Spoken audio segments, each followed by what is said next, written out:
Hello, I'm Dr. Richard McMullen, and I'm with the Arkansas Department of Health. I'm an environmental health specialist there, and I'd like to thank you for inviting me here to your local community group to talk to you about drinking water fluoridation. My objectives today will to explain fluoridation for the most part through a review of history, because I think it tells a good story.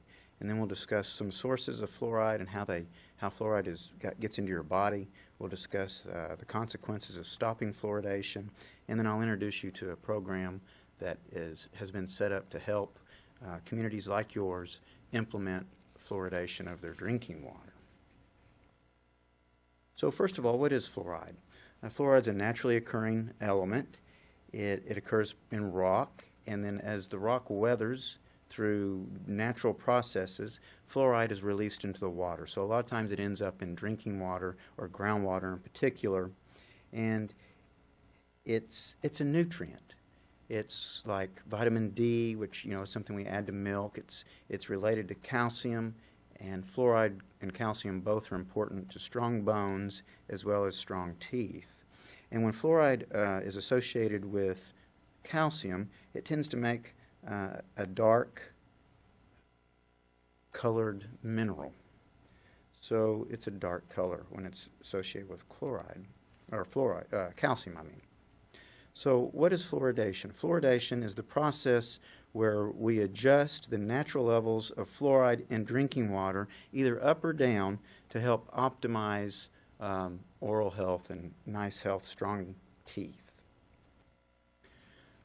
So the history of fluoridation actually went back to 1901 when Frederick McKay, he graduated from dental school. He moved to Colorado Springs to set up his dental practice, and he noticed that the residents there had some dark coloration or some staining of their teeth, and it tended to be kind of a dark chocolatey color. And he wasn't really sure what this was, but he also noticed that teeth that had this discoloration tended to not have as many cavities. They were resistant to decay. And he mentioned this to other dentists at the time, and no one had really heard of it. He termed this ailment or this occurrence as Colorado brown stain. Now today we know this as fluorosis. There's nothing wrong with it. It's a discoloration of the tooth enamel.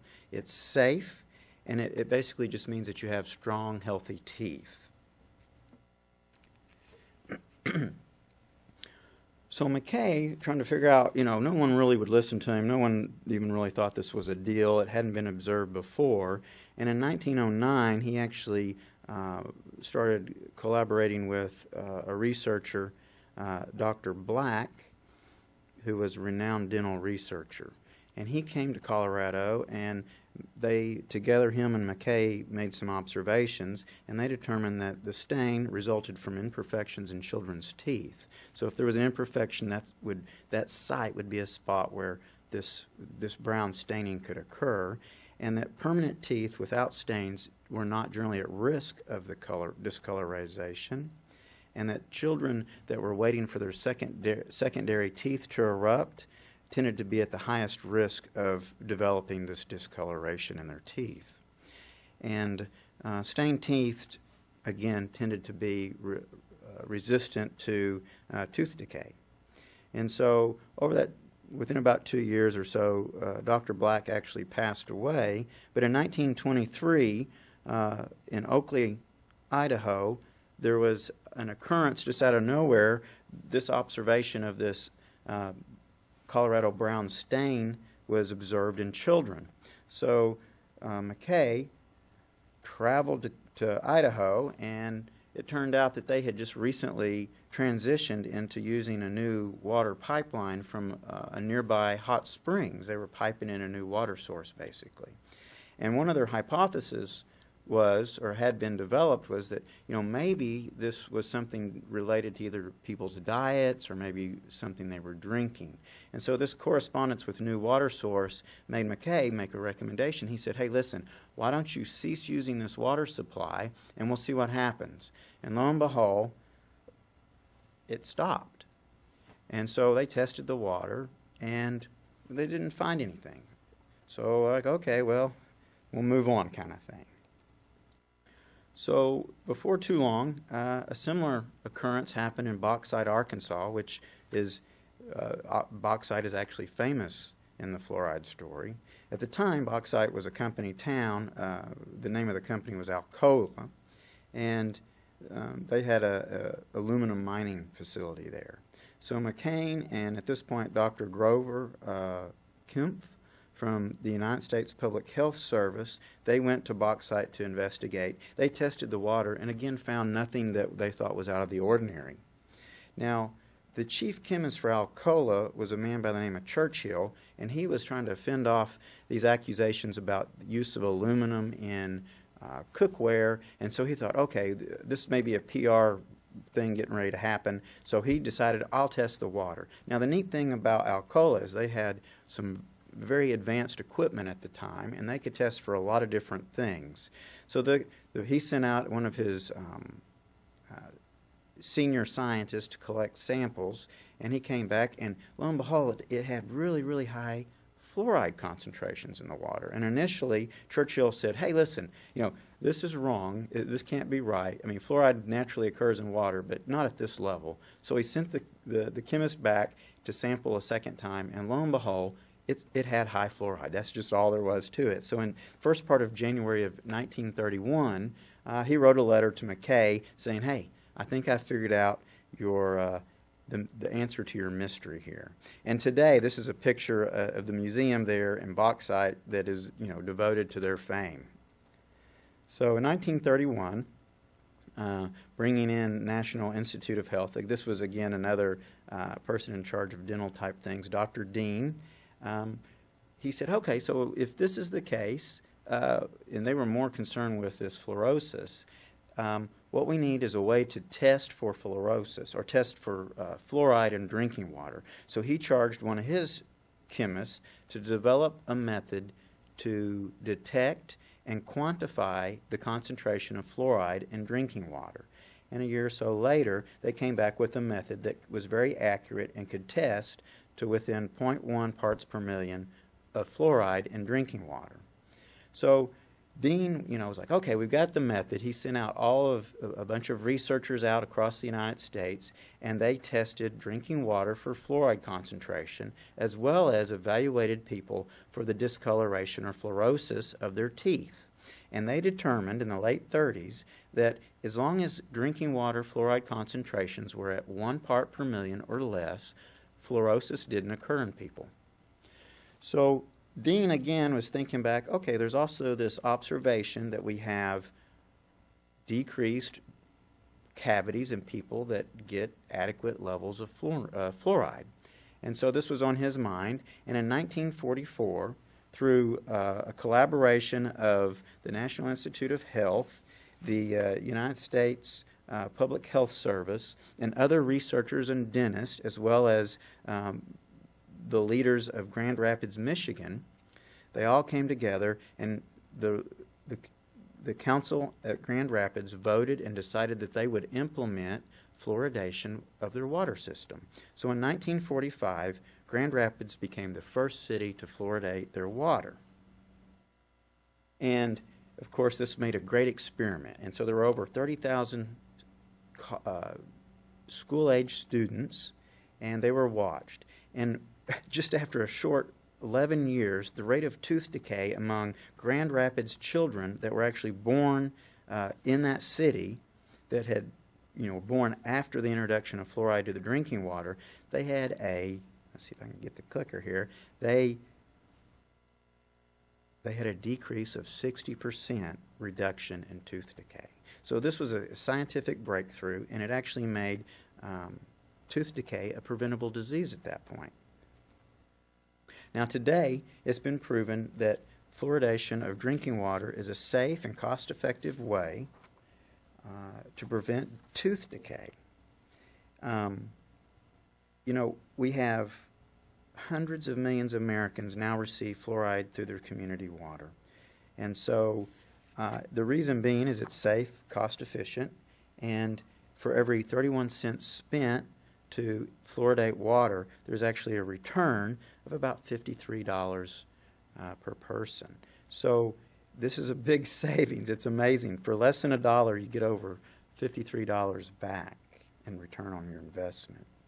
And this whole thing has led the CDC to announce or proclaim that fluoridation of drinking water is one of the top 10 public health achievements of the 20th century. It helps protect teeth in two main ways. First of all, it helps children with during their formative period when their teeth are forming and when they're young, and it also helps older people. It helps everyone throughout their lifespan, but like as you get older, like my dentist has recommended that I rinse with fluoride to help strengthen my teeth because enamel wears down over time. So it's good for everyone in the community. It actually is it remains to be the most equitable, cost-effective method of delivering fluoride to most communities, regardless of age, education, or income level.